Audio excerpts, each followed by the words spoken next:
So this is FRQ for momentum number 41.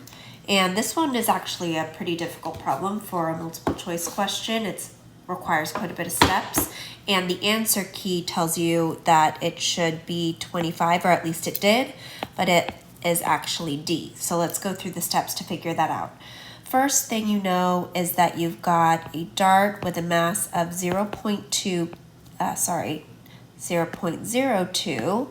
kilograms, and it is launched from 45-meter high balcony, and it lands about 15 meters away from the base of the balcony.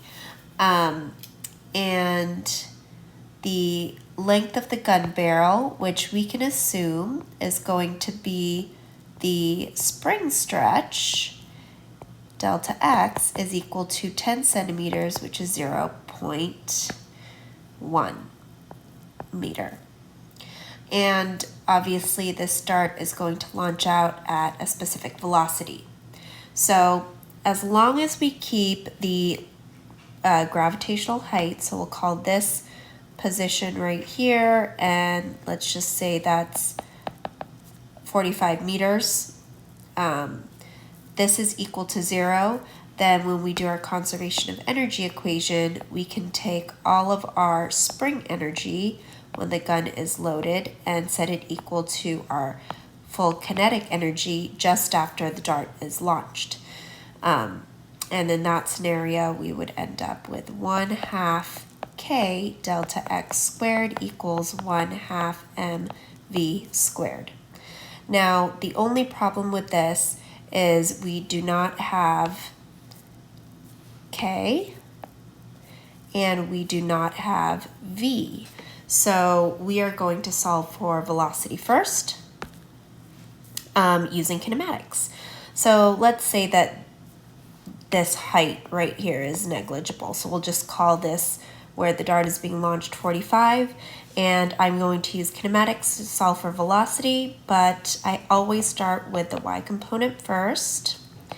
I'm going to say y is equal to, now I'm going to change up the position just for the sake of, actually, let me just keep the position 0. It starts at 0, which means that the final position is -45. You'll get the same results regardless. And then I have a initial velocity of 0, acceleration of -10, which is what they told us to use in this packet, and then we're solving for time. So here we're going to use y equals y naught. V naught is 0, so it's 1/2 at squared, and I get -45, this is 0, is equal to 1/2 -10 t squared. Then we have t squared is equal to 45 divided by 5, which is 9, and then t is equal to the square root of 9, which is 3. And then we need the horizontal velocity, so we're going to take that and use that in the y component. T is equal to 3, x initial is equal to 0, x final is equal to 15, and we are solving for v initial. So x is equal to x naught, that is 0, plus v naught t. V naught is what we're solving for. T we know is 3, so I'm going to use 15 is equal to v naught 3, and v naught, if divide that over, is equal to 5 meters per second.